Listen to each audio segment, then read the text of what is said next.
with round two with it. I um so industry level standards. Something literally just happened right after I said this shit. I'm loving it. I'm loving it. Yo, literally something just happened like after that, right? Industry level standards means that you learn from industry people. You get your tips, you get your learning, you get your keys, you sit down, you write the stuff down, you do all this thing, right? And things from people in the industry, as well as taking the courses, so that when you go into whatever setting it may be, okay, doesn't matter if it's a Tubi event. It doesn't matter if it's a Netflix event. However, the level of the event, it could be whatever. It don't even have to be Tubi. It could be Tubi. It could be all these streaming Passion Flicks, right? All of these streaming platforms that are building up, and I think that they are really. I really see when I look at these platforms. Platforms are going to grow into something major. Even though everybody be like, oh, these low budget films and stuff, it doesn't matter. It's something there. I can see it. I always have an eye for seeing things and what they can come and then what they can grow to be and to utilize it and be a part of it. And I have never been wrong about it. Okay. Whenever my eyes see things, whatever it is in your industry that you're in, you work where you can work yourself in and up in. You have industry level knowledge of things, schooling, courses, books, everything. And I still encourage you to at least try to take a course in an actual school setting because there's sometimes the school can give you more than what the book can give you. Even though the book can give you a lot, but the school can add in a little more from that, especially if you go into the schooling and learn from industry level people who have accolades, who you can Google, who you can IMDb, who you can link in, look them up as well, right? All right. I also see that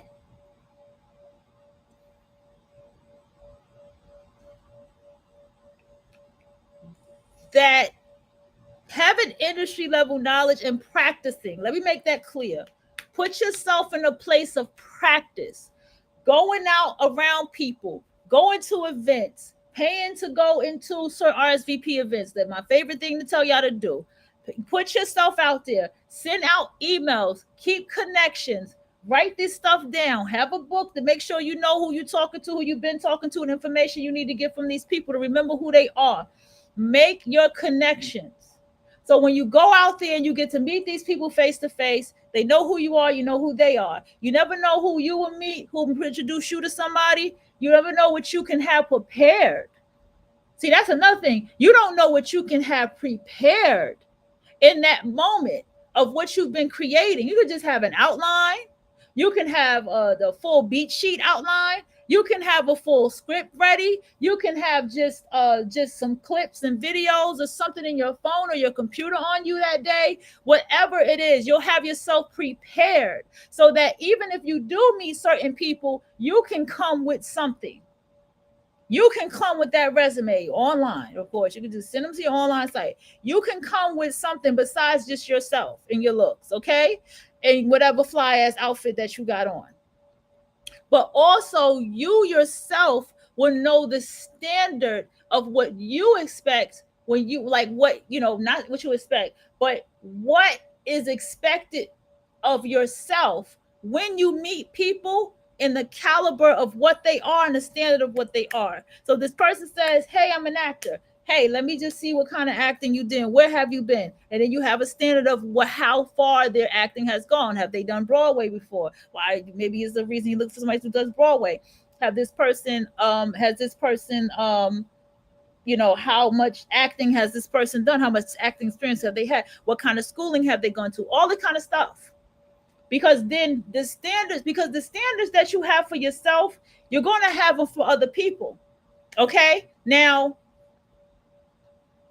however your standards are is however they are. That's up to you. I can't tell you what's harsh, what's too crazy, or nothing like that.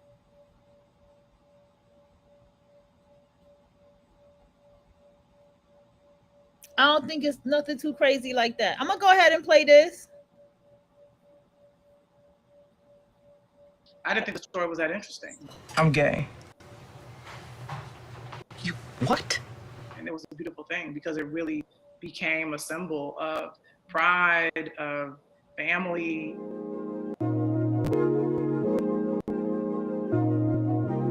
Lena Waithe, what's your drink? I got some strawberry peach kombucha. Nice. I went with pomegranate. Nice. Cheers to that. Mm-hmm. You're a writer, you're a producer, you're a showrunner, you're an actor. You were the first Black woman to win for an Emmy for comedy writing. The things that make us different, those are our superpowers. Every day when you walk out the door, put on your imaginary cape and go out there and conquer the world, because the world would not be as beautiful. This is going to turn into a goddamn copyright, y'all. As it is if we weren't in it. How did you go from watching TV to all that? I think it was a long journey for sure, but it really started with a passion for television and storytelling and movies. I know a lot of kids might be super into movies and TV shows because that's very entertaining and a lot of kids enjoy that. But I think for me, I knew that it was different. It was a little bit more trying to understand how stories were told, characters, things like that. And so that's when I realized this might be a little different than just enjoying watching TV.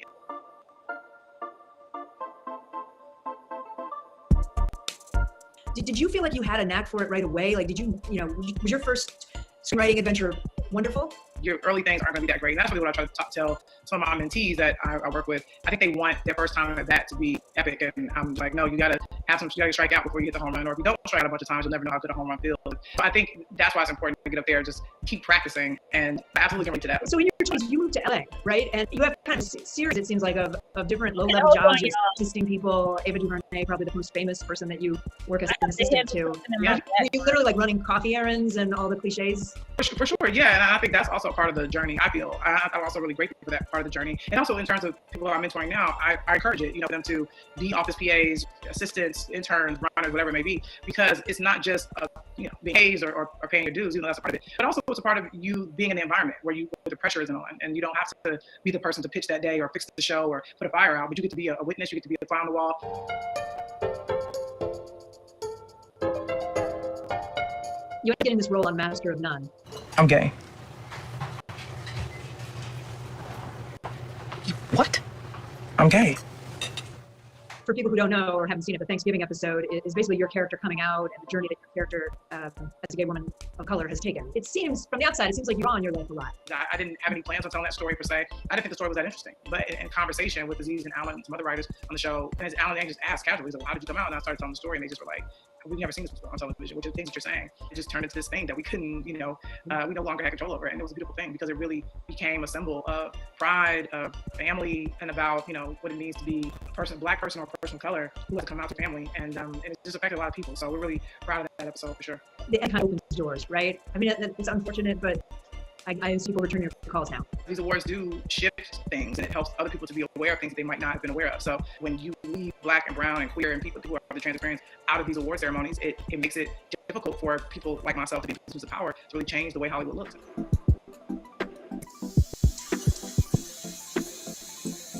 And I know you've been having conversations about this, how Black and brown directors and writers are building things and creating right now. You just did this Adobe interview series called Create Change. Black people, we're always creating and the world's always learning. That's my thing too. I think the revolution hasn't stopped. How do you? Okay, I'm back. The thing is,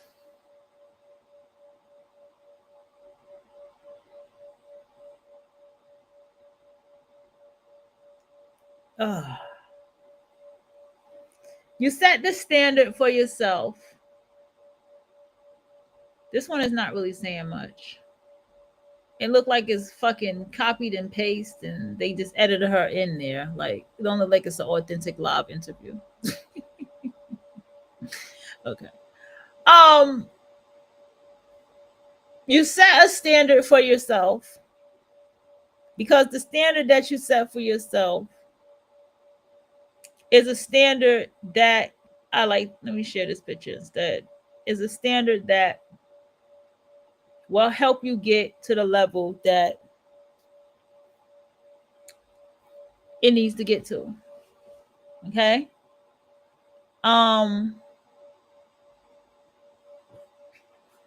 Realizing that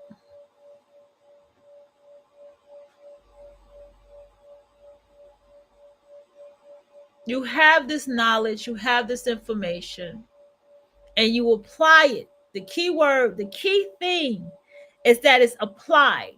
The classes are applied, the books are applied, the accolades are applied, the places of going out are applied. Even when you're meeting people who are outside of going to these events are applied, or keeping a standard where you don't maybe take people too serious who are not in the same spaces as you, meaning those meet and greet events or whatever, unless you know for sure they were there, but even still, you are still leery about how you meet people. So that will apply. You'll also know how to pose questions, right? So when you meet somebody who is at a level of their work, whatever level you're at, and you say to them, ask them. Like one woman asked, the one who she worked in Queen Sugar, she said that she said in a class that basically she was in the writer's room. She went from a PA to the writer's room, and she asks, what?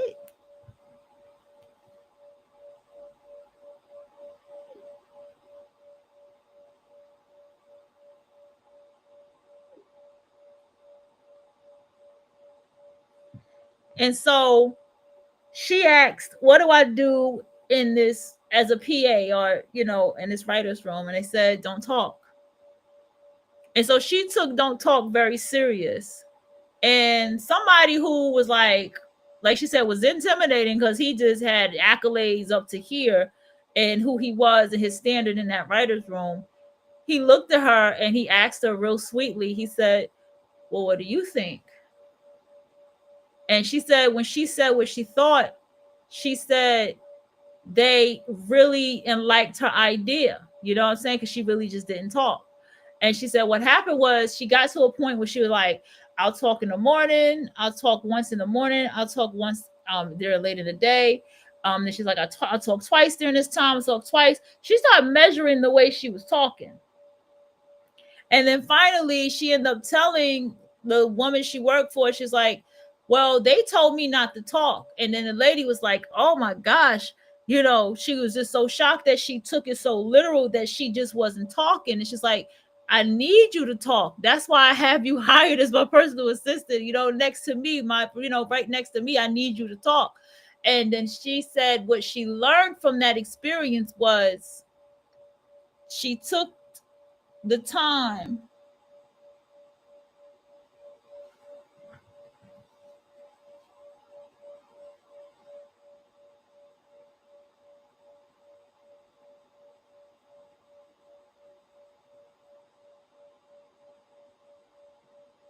hold on.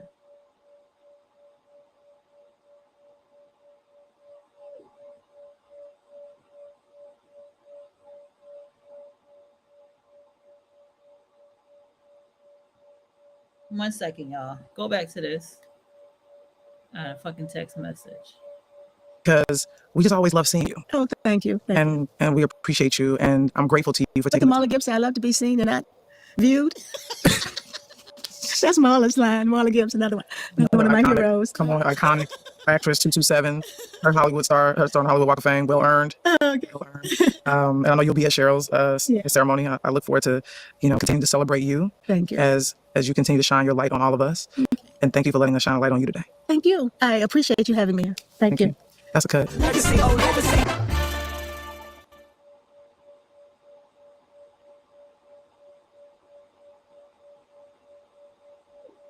Oh, I guess we're going to get to Debbie Allen. I kept laughing. I'm like, you better pull it together, baby. Come on, pull it together. I hope you slapped yourself. I introduced the cast to Nikki Giovanni. Okay. They didn't know what that was. I said, okay, we're going to do ego tripping. I didn't clean house. I went and put it together. Right. That's what I felt my job was. Go put it together. He didn't even know I was coming for him. He ate those yellow grits, and then I started trying to make a meaty. You make his grits? I made the grits. You make and then Cisco when we yellow did grits? Homicide, I made yellow grits every day. Legacy, oh, legacy. Okay, my first question.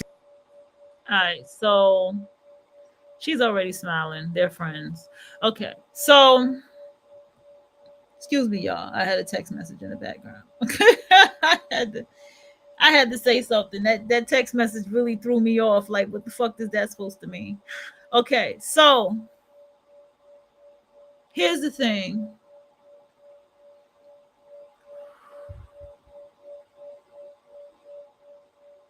What I'm getting at here is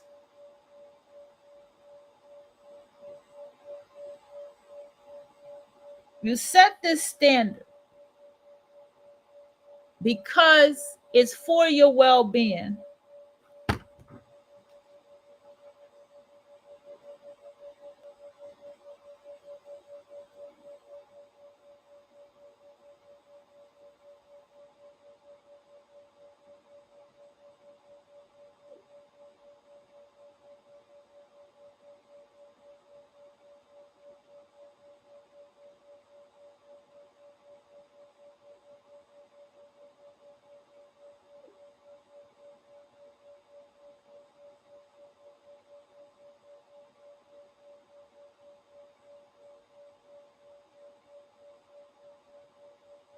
Tired, bro.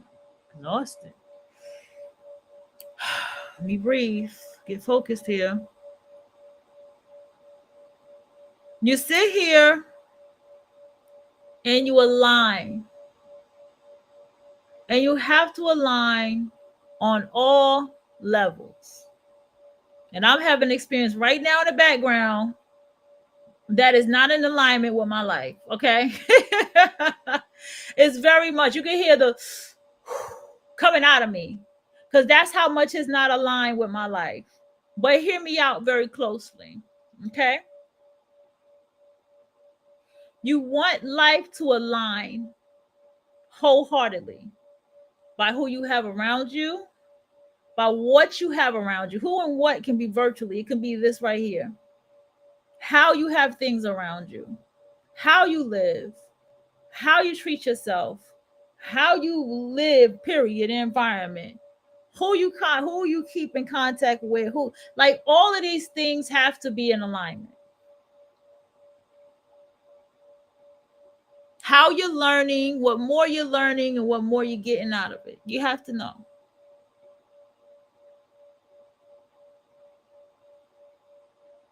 I'm done. I'm about to, like, literally just turn my phone off. I'm fucking tired. That just pissed me the fuck off. That shit just pissed me clean the fuck off. That shit pissed me off. Really pissed me off.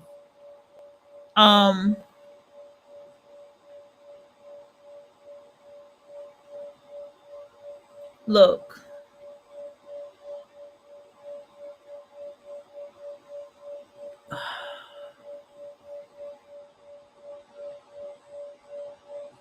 TB, are you a workaholic? I don't look at it that way because I guess you could say I'm addicted to what I do. If that is a workaholic, I love what I do, and I gravitate towards it. Even times when I know I gotta squeeze that in, it's important.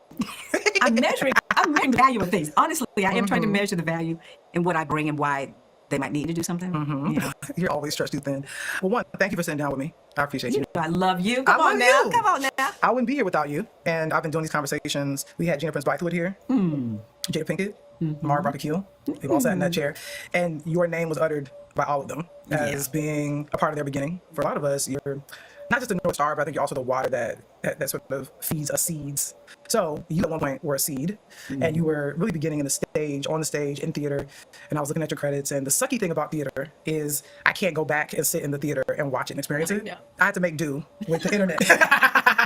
those faded photographs. Look, because I wanted to start there, and I think that was one of the things I love about theater, that it's in the moment. But I did find a video of you and Sweet Charity, which is what I wanted to get. Oh, nice. Yes. Okay. So I saw somebody, thank God, got footage of you on that stage, sort of cut together like 18 minutes of you on stage. And so I just sort of sat and watched it, and I was thoroughly impressed and exhausted watching you on stage, because the choreography alone it's like you're dancing like the arenas do. You are singing, performing. Obviously, we're not at this performance. I'm just curious, how did Charity come to you? So, I had already been on Fame and on television, and I met a man named Joe Harris, who had actually worked when I did West Side Story. He was one of the producers, and we're thinking about Sweet Charity, unbeknownst to me. And I was actually in town. Vivian was an infant, and they asked, would I come and have a meeting with Bob Fosse? I said, with Bob? Of course I have a meeting with Bob Fosse. Of course I have a meeting with him, because I had met him before when I was doing Raisin. That was the musical animation Raisin. Right, exactly. And he auditioned me to play the lead player. I would have been the first woman to play that part. Wow. Because after Ben, they didn't find somebody that had all of it, and he found me. And he had me in there singing the score and everything. Then they found Ben Harney, went to Man, you know, whatever. Yes. So we had a history, and he had me read a couple of scenes. He said, yeah, we could do this. I said, yeah, we could do this. Let's do this. Wow. So we did it. I learned a lot from him. What I learned from Bob, just that I took away as an actor, but directorially. He said to me, kid, I only have 3 steps, but I do it all with lighting. And I remember when I was in the closet scene, going through my transitions, I could feel the lights irising down. I could feel the lights were going where I was going emotionally. And that was something I didn't get to see, but I felt it, and I knew what he meant. So I kept that as a part of, I put that in my gene pool, my repertoire. With Good Times, did you sort of get bit by the multicam bug doing that? I'm so excited to be on that show. JJ's love interest, come on. I know. Well, Ralph Carter had played my little brother in Raisin. And I was actually here in California and bopping around hanging out, and I was visiting with him. And the casting director, while I was sitting there waiting, Jane Murray, that's her name, she came out and she saw me, and she was like, are you an actress? I said, yes, ma'am. She said, well, are you here for the show? I said, well, I'm waiting for Ralph. She said, but do you act? I said, yes, we did the Broadway show together. She said, oh, well, you want to come in and try for this part? I said, really? I said, yeah. So I went right in there, and then I got the part, and there I was with Esther Roll, John Amos, all of them, and it was a 2-part episode where I was his junkie fiance. Yes, And revisited. in fact, Eddie Murphy would call me every time he came on again. I see you. You're on. You get ready to jump out that window. I see you. I'm like, shut up. There's such a fusion of theater and multi-camera. It is like the best of both those worlds, because the audience is a character, like in the theater. Yes. There's nothing real about the theater. Let's take people in there sneezing, phones going off, and grunting, laughing, talking back sometimes, in the theater. Yes. So here in a multiple camera, you have an audience that's live, but you have cameras that are, peeping in. So I felt comfortable because of my theatrical Got it. Okay. experience. When I think about you, I think about leadership. And so when you're on set, do you just naturally fall into that role? Well, that last part is hard not to be in that role when you see things that need to be said, that need to be voiced. Why are you laughing? Why are you laughing? Because you have been with me and you know. Is that why you're laughing? Why are you laughing? Come on, stop. What's your sign? Capricorn. Why? Of course. Now we come to a part in this interview where we're going to try not to spend 2 hours on it. There's a lot of things we can spend 2 hours on. We're not going to do it. You did a TV movie for Disney, ABC, and Polly was a little black girl coming to a town and changing it. And I was a little black girl watching this, Yes. movie on TV with my grandmother, with my mom, with my aunt, my older sister. It's also about a period of time when my grandmother and my mom were in their youth. You did something that really united us, but then also you gave myself something that I could hold on to, even into my adulthood. So my question to you about Polly is, what was your vision for that TV movie? Well, Lena, first of all, it's hard for me to just jump to that answer without hearing this beautiful backstory of your connection to Polly, to me, and what that did. That makes me feel so good. I can't begin to tell you, because, you do work and you hope that it will touch. Yeah. I'm going to cry. No. I'm going to cry. I'm sorry. I'm going to cry because it means so much that we do something that resonates and that makes a change and gives somebody a path. And look at you. You saw yourself as Polly. Yeah. You did. That's it. That's what I love that. That's what I wished I had had when I was a kid. But I mean, I got to watch The Wizard of Oz. I didn't see anybody that looked like me. I love The Wizard of Oz. But, I still loved it. Yeah. No, Wow. you gave us that. That's Not so- just me, yeah. but I think I speak for so many of us about how just magical, amazing, timeless. Well, look at you now. Let's I talk am about the what we're wrong doing. time. The You went into Disney, that juggernaut, the biggest company in the world. Yes, I mean, very powerful. Broadway, movies, you name it. Merchandising, theme parks, this company bigger. Yeah, they own Polly. So I have to You go to them. walked up in there and you went, Okay, what is this? look, I don't know how you did it, but I know you went in Rishi there. was with me. Rishi Okay, did the Rishi was business with you. talk. I did the emotional But you were like, plea. Come on, give me this. This belongs to us. We need to take this and make it again. We need to put this out there. The little black girls need to see themselves on Broadway. Where are we on Broadway? Where are we in the theater? What are y'all doing? And you gangster the peace girl, and now we gonna go and we gonna kill it. Well, we're gonna- grateful to Disney for giving us the permission to Yes. turn this into, Yes. hopefully, a Broadway musical. I know, but that is everything. Just look at the line of that building the circumstances. And we go back and do. Okay. See where you fit at in the industry of work that you do.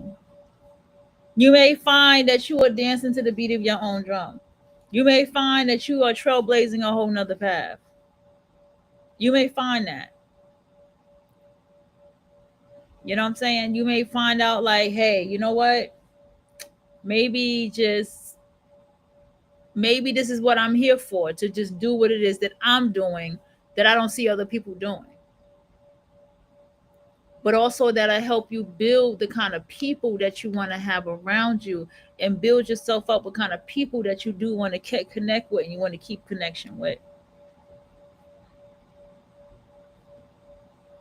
Do your story from that to this, and where you that is how you build real character, real people that resonate with the world, real people that make a difference. You are such the person that I'm talking about. Well, you are the visionary. So it goes back to my question.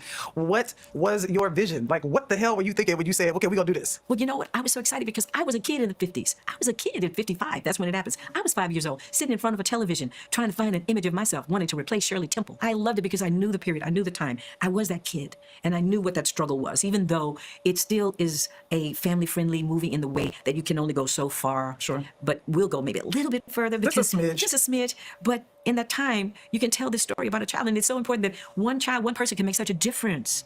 Did it ever feel overwhelming for you? And did you ever feel this pressure that you've been given this opportunity, you couldn't mess this up? I didn't think that because I had such preparation doing Fame. I became, Fame was directing, choreographing, acting, always in it. And no, I felt like I was in my next skin. It was like the next step I should take. And after that, every studio in Hollywood called me, but no one gave me a movie. No one. They couldn't believe because my movie came in like over 200 grand under budget. Wow. A musical with children. And I went and had meetings with everybody and could not. There was a basketball movie that I knew I was the best director for. There was a movie about these young men in prison. And I remember the guy that interviewed me. Okay. Okay.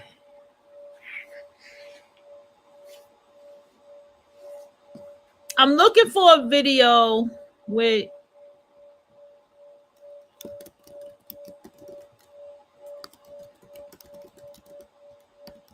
I don't see anything per se with her talking about keys to success, but I with Shonda talking about her key to success. I want to address something else that I know people are probably wanting to ask. People wanting to know that,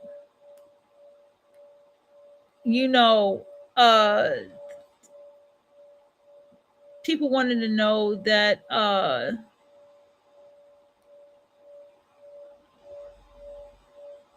why fuck celebrities. That's the thing. If you got that kind of mentality, you're already fucked up. You know what I'm saying? You're already fucked up.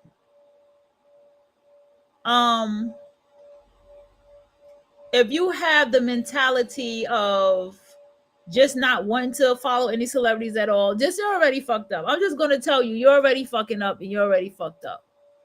Who has the key? Who has the answer? Who has the understanding but someone who's a celebrity? They still had to put in work to get to the position that they're in. If you ever pay attention to anybody who's making it in the industry or people who put in the work, even people in the industry that you may not know about unless you're inside of that world to know about that world, they're putting in work and they're still putting in work. But in order for you to know this, you have to have yourself inside the world of the celebrity to even know this. Okay? You have to have yourself in that world to even know that this is going on. Okay?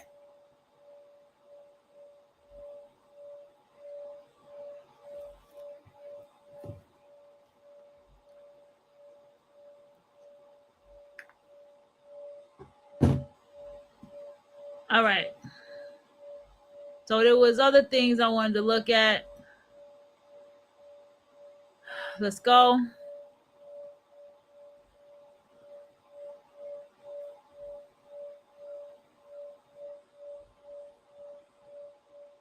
This is whatever class. It definitely took a while to really kind of land on my feet and also really still whilst trying my voice as a writer. So it was, I don't know, it's true, it wasn't that bumpy, but there were definitely times where it got to be frustrating where I thought, well, how much longer do I have to wait until someone really pays attention to my voice, what I'm trying to say? But it does take time. You have to really find your niche, you have to find your thing, and just keep working at it until finally you write something that people take notice of.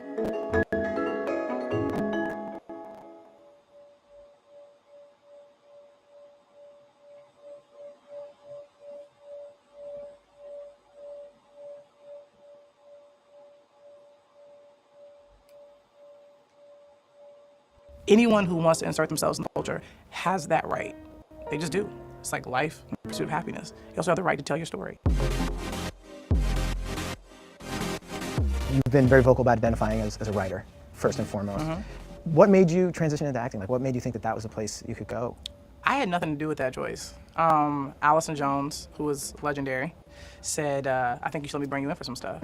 And so I booked a small part on The Comeback, the second season that happened 10 years after the first. It's one of my favorite shows.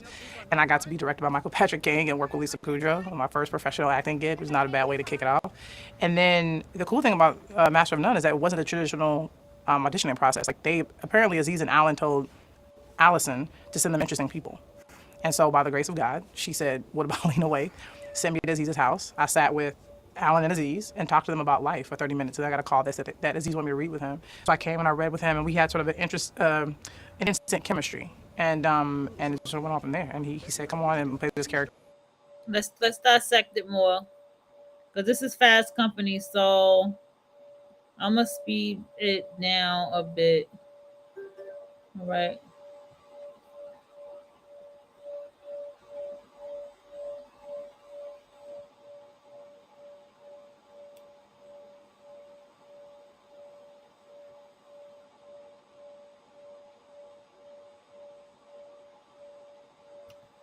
Anyone who wants to insert themselves in the culture has that right.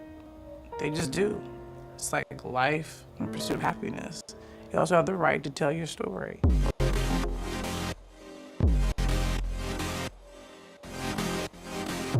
You've been very vocal about identifying as a writer, first and foremost.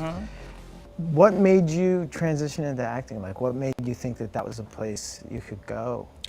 I had nothing to do with that choice. Allison Jones, who was legendary, said, I think you should let me bring you in for some stuff. And so I booked a small part on The Comeback, the second season that happened 10 years after the first. It's one of my favorite shows. And I got to be directed by Michael Patrick King and work with Lisa Kudrow on my first professional acting gig, which was not a bad way to kick it off. And then the cool thing about Master of None is that it wasn't the traditional auditioning process. Like apparently Aziz and Alan told Allison to send them interesting people. And so by the grace of God, she said, what about Lena Waithe? Sent me to Aziz's house. I sat with Alan and Aziz and talked. Okay, let's listen. And so by the grace of God, she said, okay, pay attention to the places that she's at and the connections that she's making. Listen. Auditioning process. Like apparently Aziz and Alan told Allison. She went from an auditioning process for acting as a screenwriter. And this is how she got connected to the guy Aziz. To send them interesting people. And so by the grace of God. Notice people who are connected to other people are talking to other people. This is what I'm looking for. This is the kind of people I'm looking for. I'm looking for somebody like this and that. That's the purpose of communicating and talking. So that if you don't have, or if you see somebody that you not really like, they ain't your steez, you can send them over to somebody else. And if somebody else, depending who they are, they send them to you. Do you see how you have to communicate? You have to know people. You have to pull strings here and there. You have to talk to people.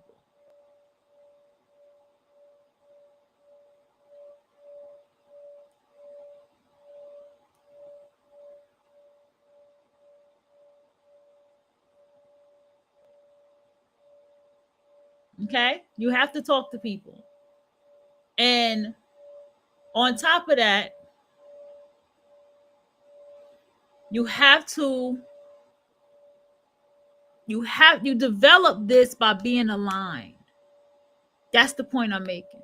Every conversation she has, everything she talk about that she did, even when we get to Shonda, it's going to be the same thing. Every single thing she said she did, it was because she kept herself aligned with people like herself. She was able to be like, hey, yo, this person said, hey, wait a minute. Somebody I know is looking for somebody like you. Introduce them to the person. Not only on this show, but they're still a part of creating on the show with the person. And these are people that they started with on a small scale. Like she started with these people on a small scale. All of these things is the beginning of something for you. This is what I'm trying to tell you. I keep stressing. It's a thing called, it's another one called Tubi, Fable, or something like that. And then there's Passionflix. Passionflix is the one I knew about before Tubi. And then Passionflix actually came out after Tubi. Because Passionflix is like, I remember when Passionflix first came out, I subscribed to them. My name is still on their list. Passionflix and all this stuff. Passionflix is all the romance books turned into movies. That's what Passionflix is. There's one that's a lesbian one that I found that someone has created. There's only 2 movies on there so far. And they kind of working it out. I see where they're trying to go. They're trying to make it kind of a Hallmark thing, but we'll see how that works out. But they got that going on. So with all that said,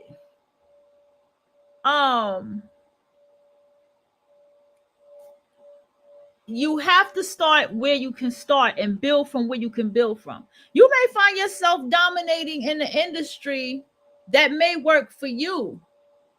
You understand what I'm saying? Like it may be an industry that works for you for the industry that you're in. You may find yourself in a certain category of things that you do that works for you, that builds you up to where you need to go. But you have to work from somewhere. You have to start from somewhere. You understand? Let's keep listening.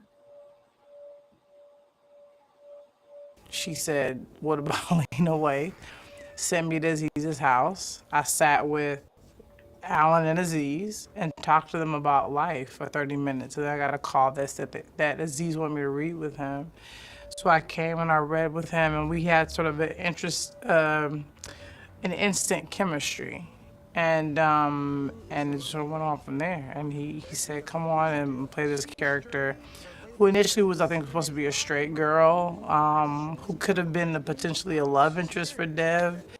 But they decided, like, we're going to go with whatever it is you're bringing. And to their credit, they went back and rewrote the episodes and really tailored her to me. And then, like, with Ready Player One, it was all Ellen Lewis and Leslie Fieldman who really saw something in me and believed in me and brought me in and really even introduced the idea of me for the role to Steven, and gratefully he said, yeah, she'll work.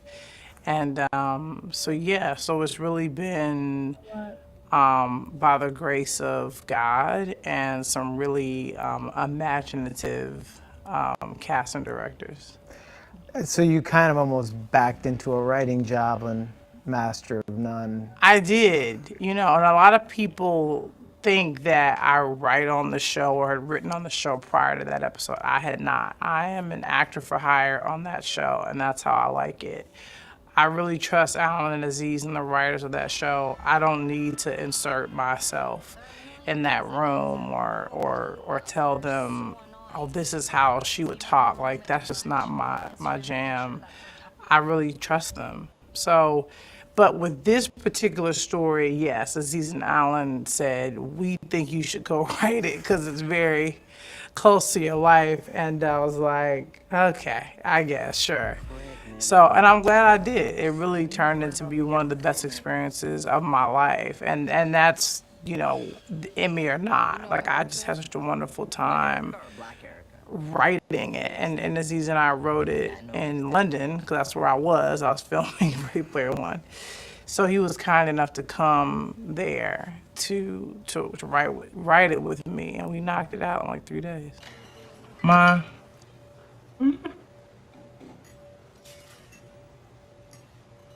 I'm gay.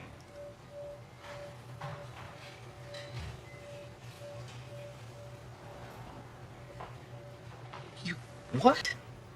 So that fairly, it's very accurate, or somewhat, I guess, fictionalized, obviously, version of you coming out to your mom. It's a thinly veiled version. It's as close to what really happened as you can get. Was that kind of larger coming out process for you the same way, or was that easier for you? There's no easy part of coming out. And the reason why I think people connect to the episode so much is because we don't act as if coming out is the main event. It's just a part of it. It's a journey with your family and your friends and with yourself. So I think I'm just grateful to Aziz and Alan, Netflix, and NBC Universal to allowing us the space to tell a really honest story of what it means to come out, because it is a process. So you're a writer on Bones, which you know, I think of as a very mainstream show. Yeah. So do you feel pressure? I mean, you're a Black gay woman writing on that writing staff, and I don't know the makeup of the writing staff and how diverse it was, but did you feel pressure having to sort of represent anything? No, because that wasn't the culture of that writer's room. It was very much like, write a cool and interesting episode, and everybody was treated pretty equally and fairly. And there was another African-American woman in the room, Nkechi Carroll, whom I love, and is a big reason why I came into the writer's room. She was very instrumental in that. So, no, it was just a really chill environment. There wasn't that, like, cliche, oh no, like, we're doing a Black show. Lena, what are your thoughts? Like, they weren't like that. They were just really kind and amazing and awesome people. I was just with them at a wedding, actually. Really? So do you feel like that's more common in Hollywood now than it used to be? I mean, it's a tough thing. I can't really speak to it because I haven't been in that many writers' rooms. I've been in 2, and then one was my own. But I think for the most part, you know, it depends on who's at the top. You know, the showrunner sets the tone, and if there's good leadership, there's going to be a certain kind of vibe in the room where everybody feels like they can pipe up, where no one feels ostracized, nobody feels like they have to be the voice of a whole community of people. When you have a really great showrunner, you have a great room. So I think every room is just dependent on who's sitting at the head of the table. Was there any particular showrunner you worked under where you was like, this is who I want to be? Well, yeah, I mean, I think I take from all of the ones that I've worked with. I think for me, it's not about copying anyone. When it comes to showrunning, it's a very specific skill. So my hope is to be a great leader, is to be someone who encourages collaboration, and to be someone who really empowers the room. That's, I think, my mission. And I haven't really showrun yet. So I look forward to doing it. I look forward to hopefully doing a good job. We'll see. How do you feel like Hollywood can be better, or a writer's room can be better? I think you need male allies. You know, I think men, should not be assholes. And if another man sees one behaving as such, he should tell him not to be. I think really a lot of the onus is on them. It is. And we need them to treat women in the workplace as they would hope someone would treat their daughter or their sister or their wives or their mother. And I think if we can get our guys to look at it that way, I think hopefully the behavior will change or shift. It sounds like that you being gay at work was not as fraught as maybe some other people might have had Yeah, if maybe. people were very inclusive. Do you think that it was good luck, or why do you think that you had an easier time of it? I mean, I think I work with very young and forward-thinking people, especially on Master of None. I know not every showrunner is a young, Indian guy or a young Asian guy. I think, and we've seen, I think Variety did a report that still predominantly showrunners are older white males. And that's not those guys' fault. I think it's still the industry trying to catch up to the times. So I think that does need to change, because that's still, even though these shows may not be about just white males, it's still being pumped through their perspective. So I do think that needs to shift. I think we need to have more people of color, more women, more people of different sexual orientations sitting at the head of the table, because it'll influence these calls with executives, it'll influence the way these scripts are executed, it'll influence the way these shows are really, presented to the world.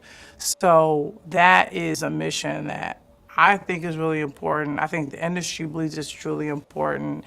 And we don't want to do away with all the white guys, I just think it's a matter of spreading around the responsibility in terms of who is show running. And I think it's a thing that I think the industry is very aware of. And it's a problem that we need to face head on.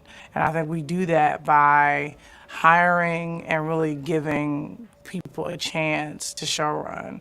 Because it is a busy job, but it's a job that I think people can learn.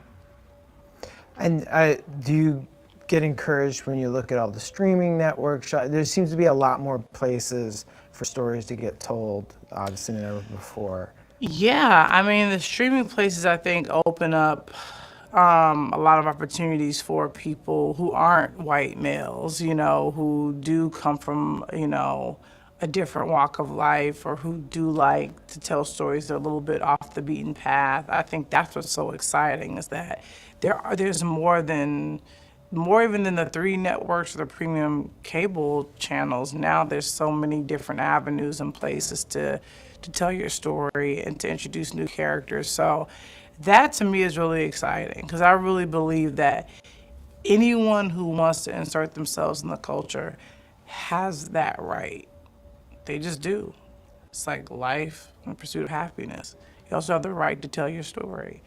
And I think the more platforms we have, the easier it'll be for those folks to do that. Is there anyone in your life, a mentor that you feel like has really shaped who you are now? I mean, I've had a lot of mentors.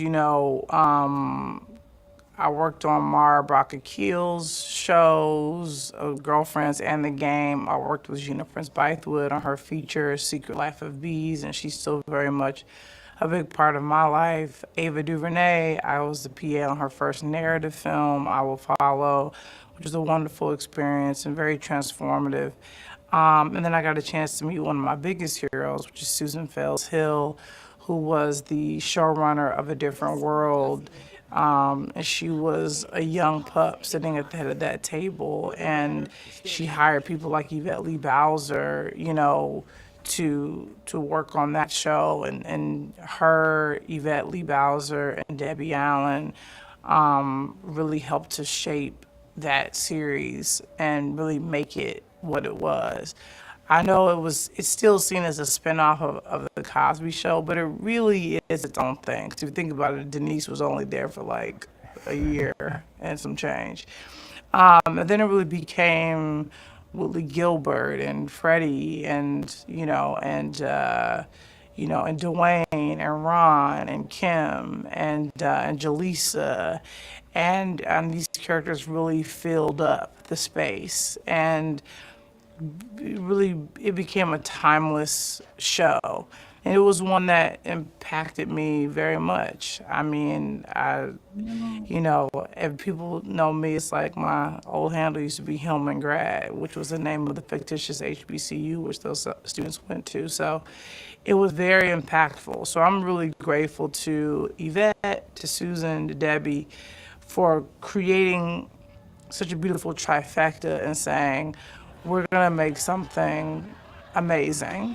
And I know they had no idea that it would be as lasting or as impactful as it was.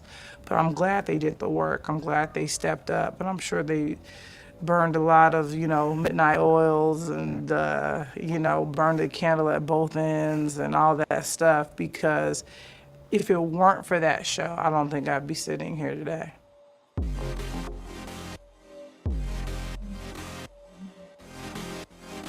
Okay, let's go back. Now, I can't make shit up. I can't make shit up if I can't make it up.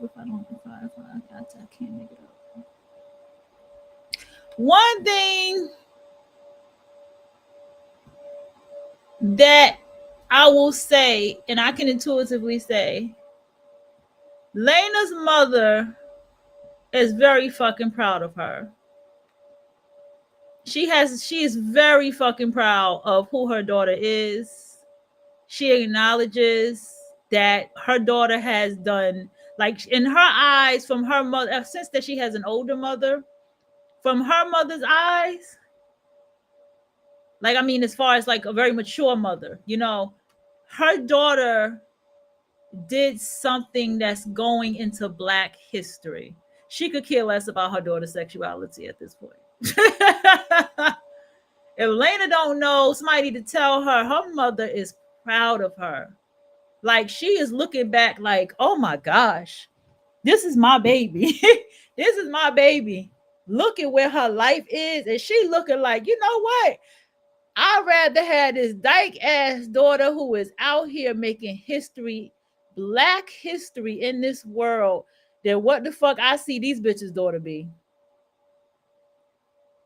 Trust me when I tell you. Trust me when I tell you. She is proud of her. I could feel it.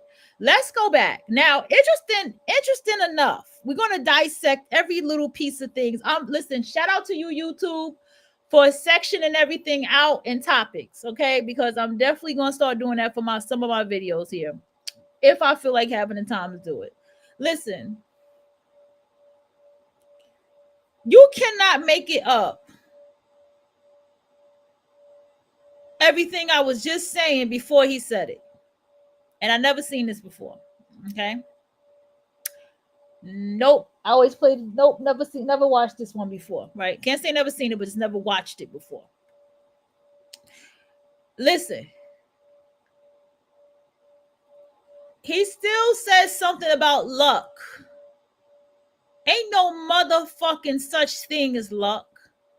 And I hate to be told that I'm lucky. I have a problem with the term being lucky. Okay?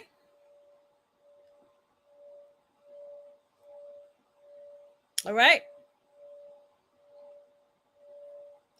Another thing. Do you see how people feel feel and act and be.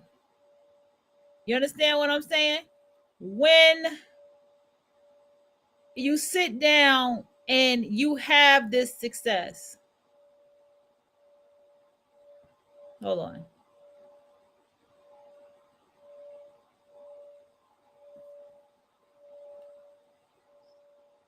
I don't even care.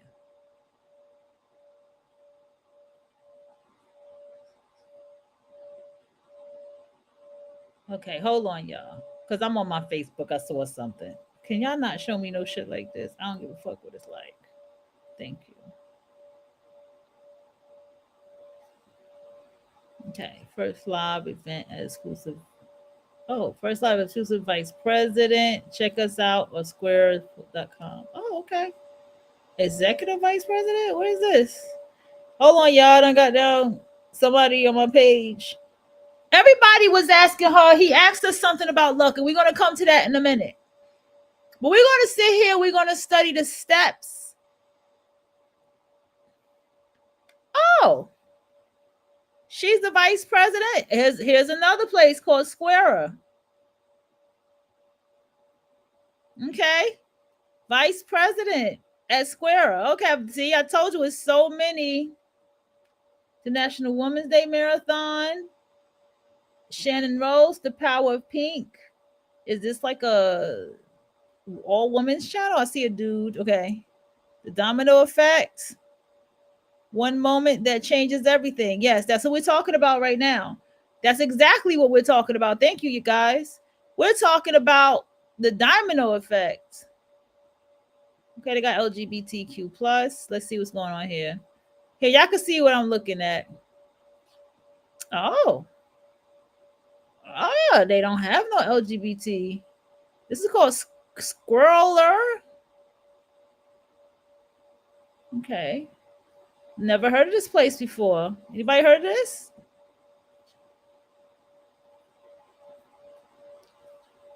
Look at this. Wow. About Us. Official online home of is more than just a streaming network. It's a dynamic digital hub powered by Scroll Vision Media LC, built for bold creators, fearless storytellers, and visionary audience who crave something real. As soon as I spoke on it, here we go. Now we have another TV show. Somebody just said the executive producer. Really? No, don't go away. They're the executive producer of this? Vice executive producer of this.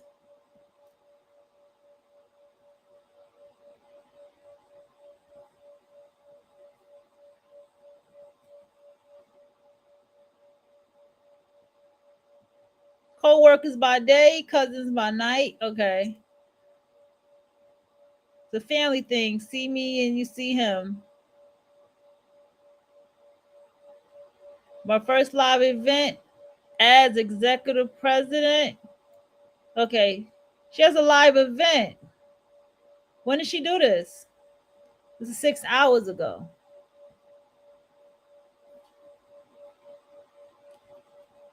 Can I log in? Let me see. I forgot y'all looking at me.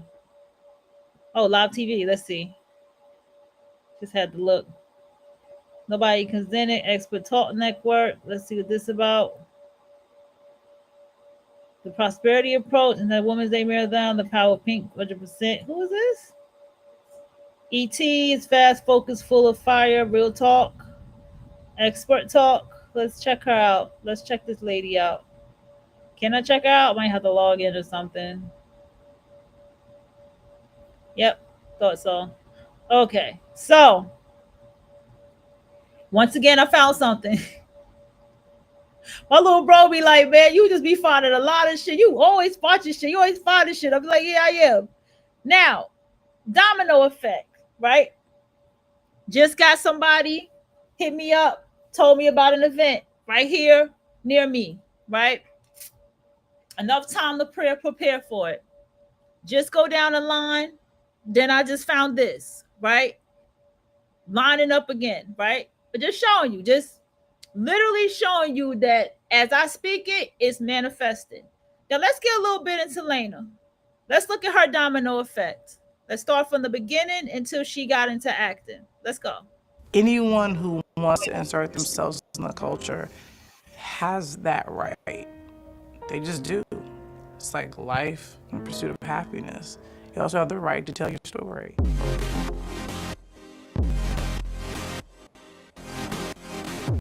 You've been very vocal about identifying as a writer, first and foremost. What made you transition into acting? Like, what made you think that that was a place you could go? I had nothing to do with that choice. Allison Jones, who was legendary, said, I think you should let me bring you in for some stuff. Okay, so And- let's look at Allison Jones. Is that a lady? Is that a man? I don't know.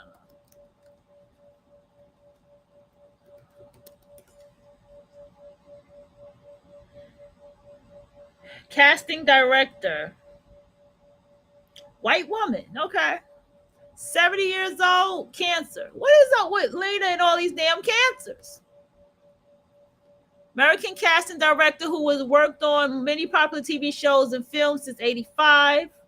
2 Primetime Emmys. She's won 2 Primetime and several other awards for her casting. So she got connected with Allison Jones.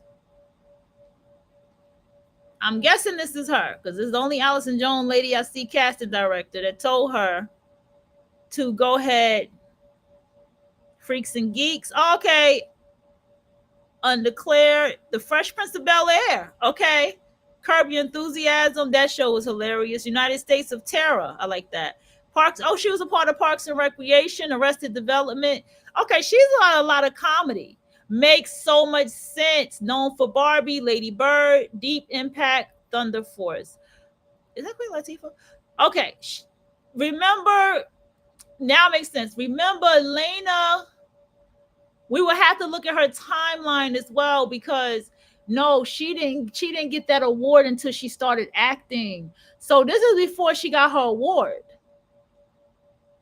Because she was recognized as a comedy writer in Verity, like, you know, top 10 comedy writers to look out for, and she was named as one of them. So check this out. So now that's how she got hooked up with this Allison Jones lady, who is a part of the shows I just told you, and a lot of those are comedies, rom-com. Yeah, so I booked a small part on The Comeback, the second season that happened 10 years after the first. It's one of my favorite shows. And I got to be directed by Michael Patrick King and work with Lisa Kudrow. My first professional acting gig was not a bad way to kick it off. And then She said she was in The Comeback. Let's check that out.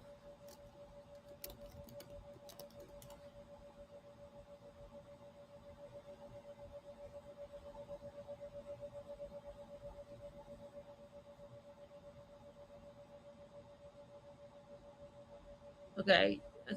Can I watch this shit? No. I can't actually watch it.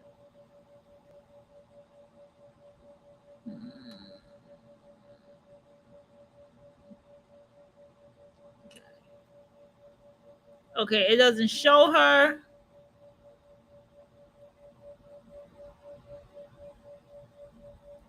Oh, she actually came to the Breakfast Club.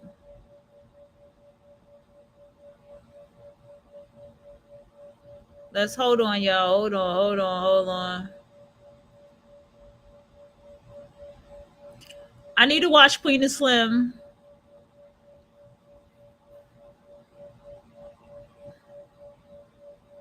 I gotta watch Queen and Slim.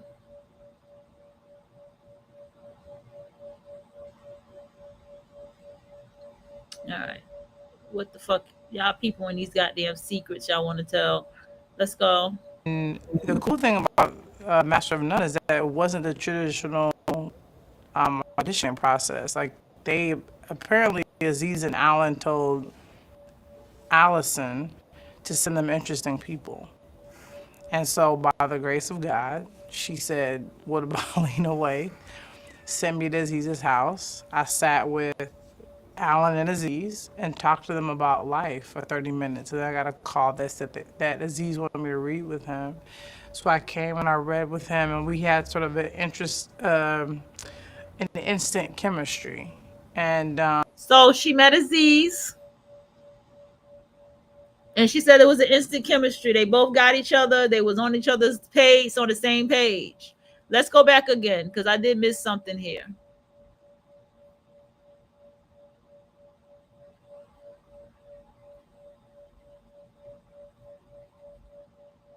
and talked to them about life for 30 minutes. And I got a call that said that Aziz wanted me to read with him. So I came and I read with him, and we had sort of an interest in instant chemistry. And it sort of went on from there. And he So that was the beginning of her life. I know that woman's face.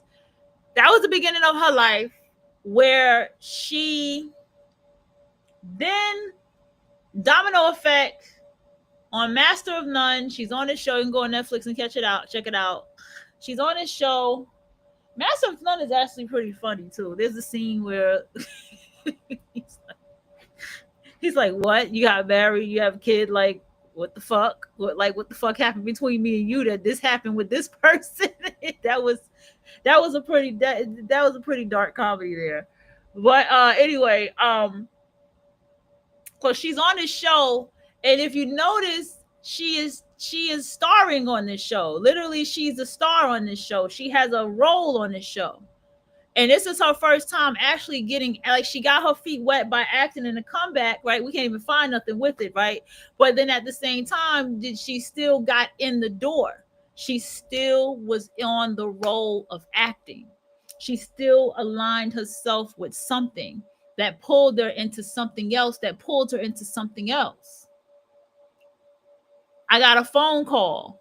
She was doing something at that time that opened the door for something else to come in.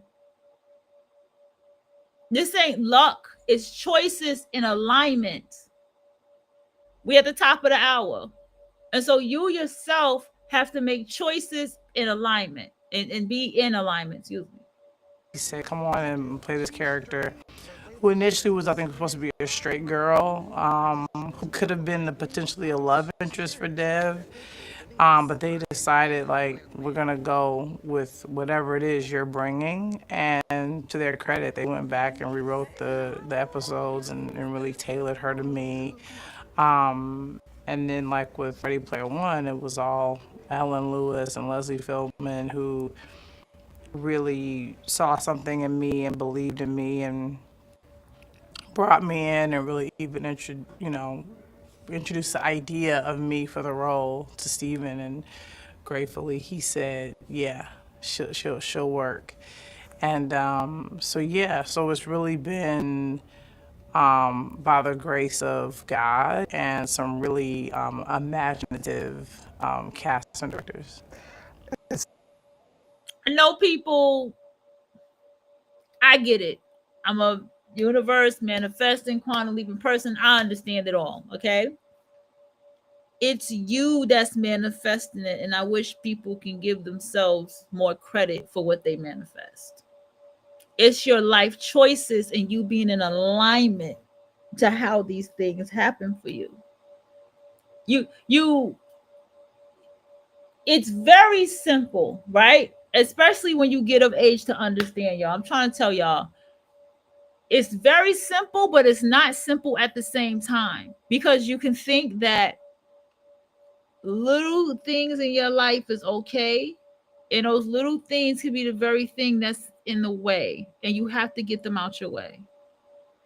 And sometimes those little things are the hardest things to get out your way, because they have to get out your way. Do you understand what I'm saying? That bestie that you love for so much, for so long, they're gonna have to get out your way. Whatever close cousin, whatever you love for so long, they're gonna have to get out your way. That friend group circle gonna have to get out your way.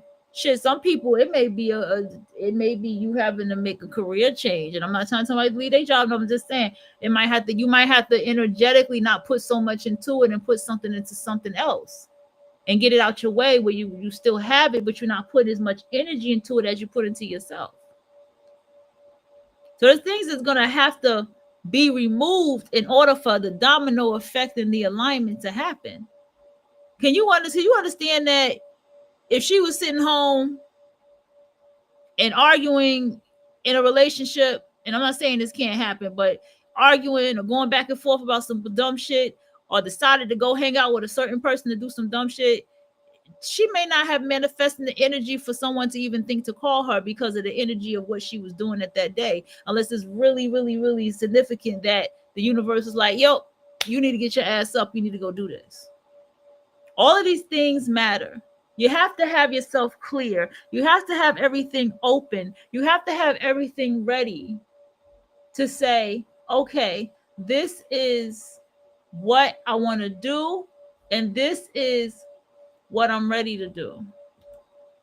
This is what I'm open up for. This is the road that's opening up for me for all that I want to do.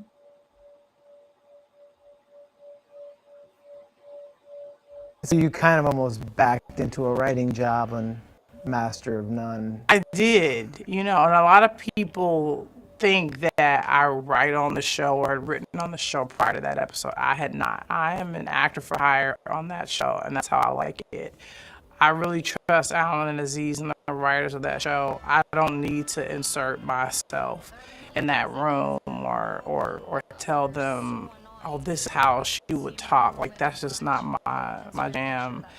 I really trust them. So, but with this particular story, yeah. Pay attention to this. Pay attention to this. She understood her position and her role. She knew what lines not to fucking cross. She said that I was hired as an actor. I was hired as an actor, not a writer, not to be in a writer's room. I was hired to be an actor.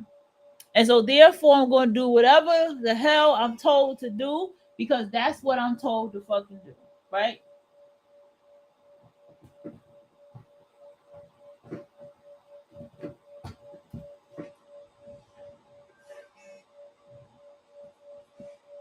Yes, Aziz and Alan said, we think you should go write it because it's very close to your life. And I was like, okay, I guess, sure. So, and I'm glad I did. It really turned into be one of the best experiences of my life. And that's, in me or not. Like, I just had such a wonderful time writing it. And Aziz and I wrote it in London because that's where I was. I was filming Ready Player One.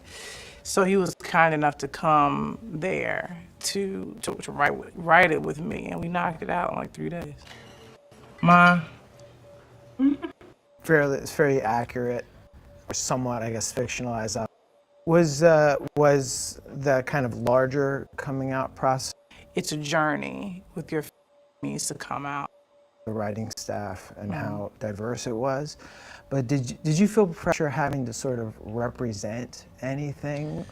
No, because that wasn't the culture of that writer's room. It was very much like write a cool and interesting episode, and everybody was treated pretty equally and fairly. And there was another African-American woman in the room, Nkechi Carroll, whom I love, and is a big reason why I came into the writer's room. She was very instrumental in that. So, no, it was just a really chill environment. There wasn't that, like, cliche, oh, no, like, we're doing a Black show. Lena, what are your thoughts? Like, they weren't like that. They were just really kind, amazing, and awesome people. I was just with them at a wedding, actually. Really? So do you feel like that's more common in Hollywood now than it used to be? I mean, it's a tough thing. I can't really speak to it because I haven't been in that many writers' rooms. I've been in 2, and then one was my own. But I think for the most part, it depends on who's at the top. The showrunner sets the tone, and if there's good leadership, there's going to be a certain kind of vibe in the room where everybody feels like they can pipe up, where no one feels ostracized, nobody feels like they have to be the voice of a whole community of people. When you have a really great showrunner, you have a great room. So I think every room is just dependent on who's sitting at the head of the table. Was there any particular showrunner you worked under where you was like, this is who I want to be? Well, yeah, I mean, I think I take from all of the ones that I've worked with. I think for me, it's not about copying anyone. When it comes to showrunning, it's a very specific skill. So my hope is to be a great leader, is to be someone who encourages collaboration, and to be someone who really empowers the room.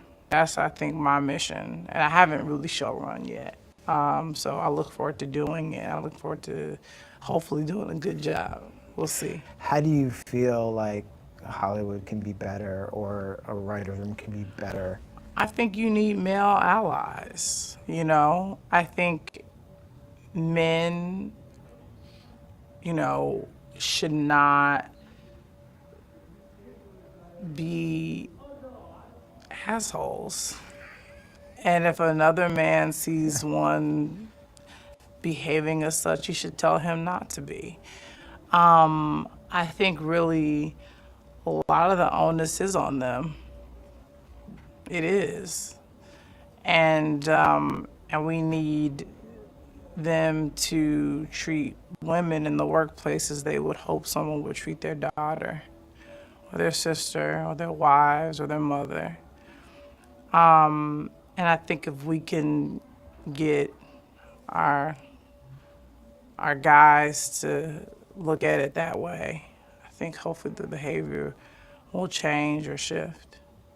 It sounds like that you being gay at work was not as fraught as maybe some other people might have had. Yeah, I think maybe. people were very inclusive. Nobody cares about that. Like, for real. Nobody cares.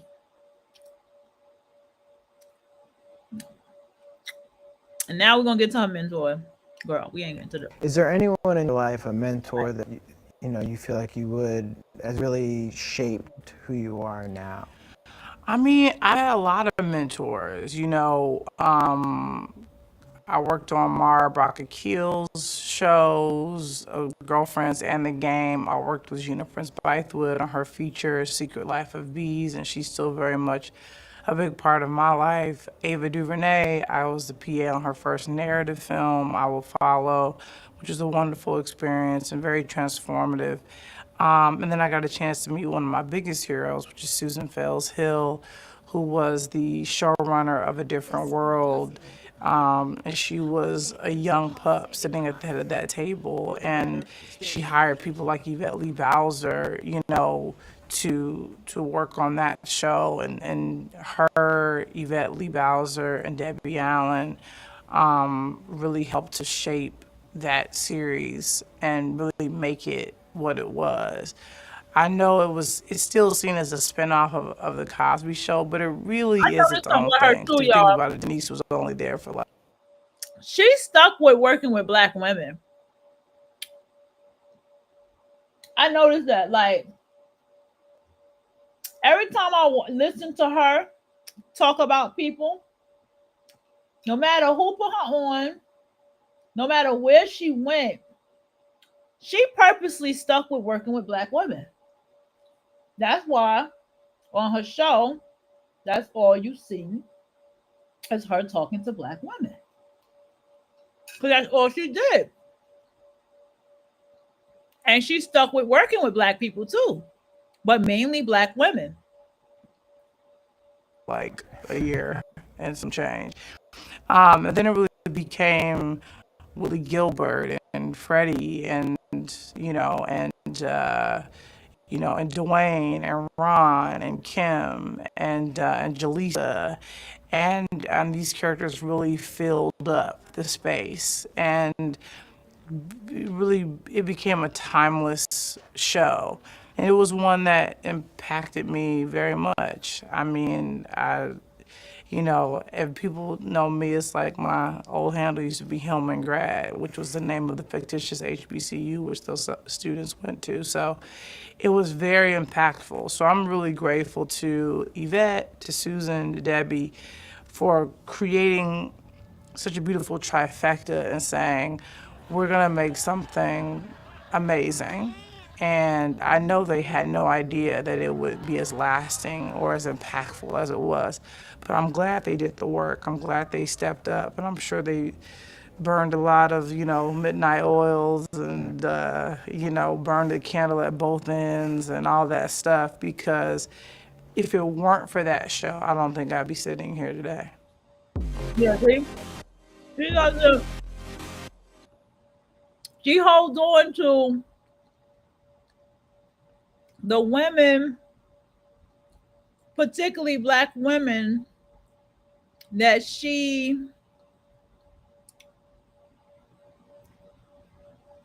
had to work with. And that's the reason for where she is what I'm saying. Like, she knows that she wouldn't have had the spark to be a writer, to be a screenwriter, to do everything she did if it wasn't for these Black women. But also, I see that she was smart enough while being in that industry. She knew who to work with, and she knew who to keep close to her. And so she kept a lot of Black women on her side. And I can tell some of them she didn't necessarily have the best relationship with them, but she made the best out of it, because for her mentality is all we got is us. You know what I'm saying? Because what I'm picking up too is that you can get blacklisted very fast in that industry. You can get labeled as complicated because you spoke up. You can get labeled as something because somebody said something about the social media. She knows that it's not fair about how people of color are treated versus how other people are treated.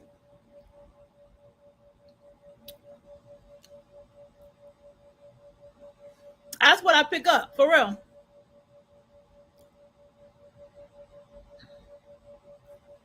Let's go back. Pay attention. Anyone who wants to insert themselves in the culture has that right. They just do. It's like life and the pursuit of happiness. You also have the right to tell your story.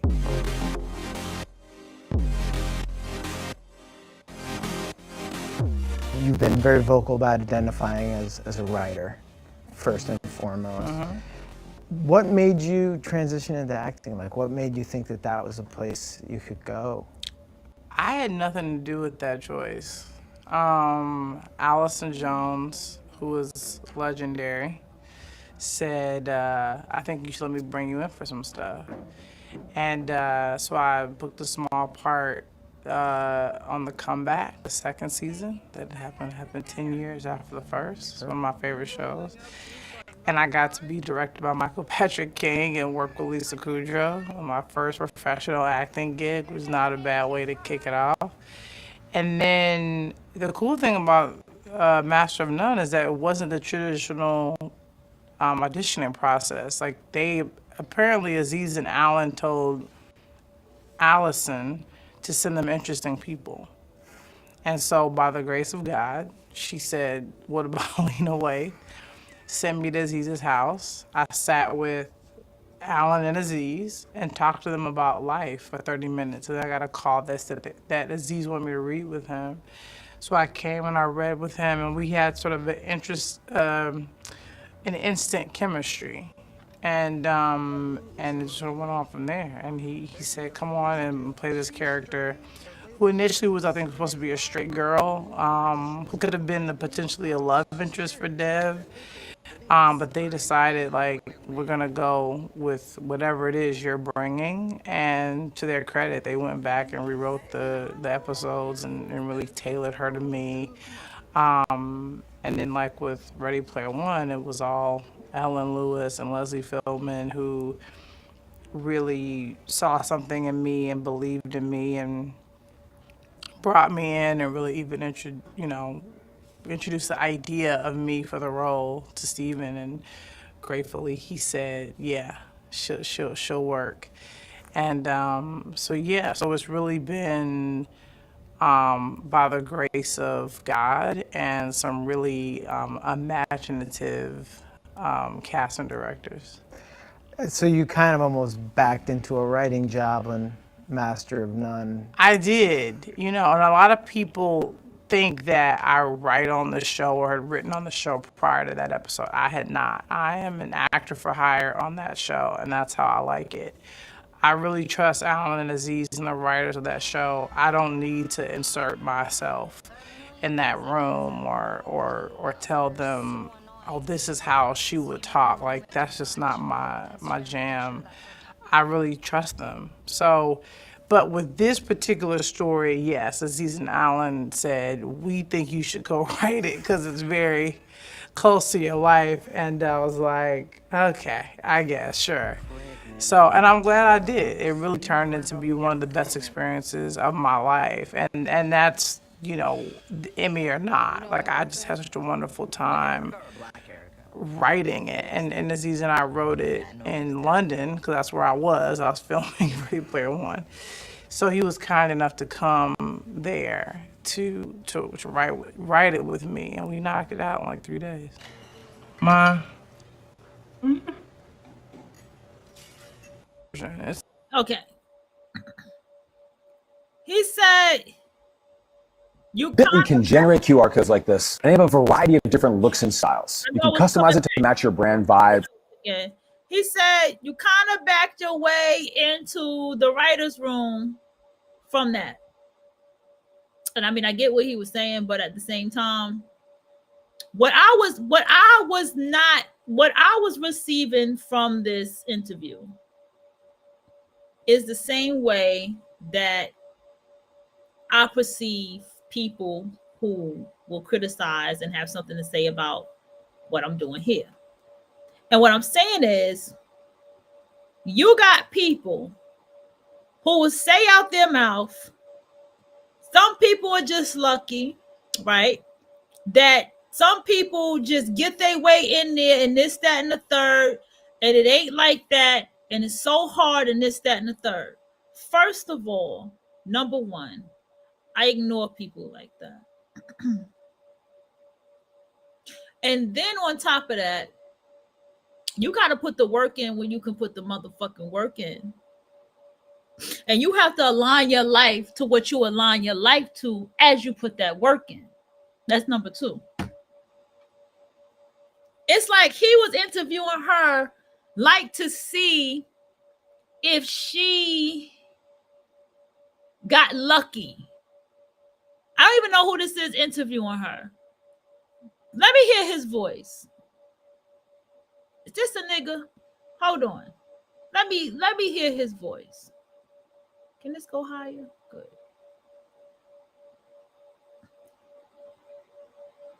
Let me hear something. Let me hear his voice. Anyone who wants to insert themselves in the culture has that right. They just do. It's like life and pursuit of happiness. You also have the right to do with that, Joyce. Allison Jones, who was... What made you transition into acting? Like, what made you think that that was a place you could go? I'm sensing nigga. I can't make it up. That's a nigga. Y'all know that's a nigga. Lena Waithe sits down with us, talk about her hello.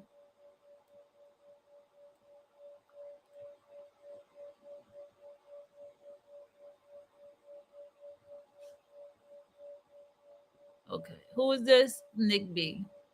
Well, dang, what did she ever do to you? Horrible and Ready Player One. Okay, here we go. Maybe that person is a failed actor. Okay. What I didn't like about this interview is that this person sat here and it's like they were interviewing her to see how she got lucky. Let me tell y'all something. This is not somebody who got lucky. 30 minutes after the hour. This is not somebody who got lucky, y'all. This is somebody who put in the work and aligned their motherfucking self. You can't just align yourself like that. It ain't easy unless you are a child of the industry. Unless you have family of the industry and you utilize your family in the industry, yeah, you can probably slip and slide, but you still got to put in work. You think even with children of the industry, they can just get in there? No, you still got to put in some goddamn work. You still have to have some type of that's what I want you all to understand in all of this. There's no other way around it. Every person that I see on small scale work, they all put the work into whatever they were doing. They put the work in.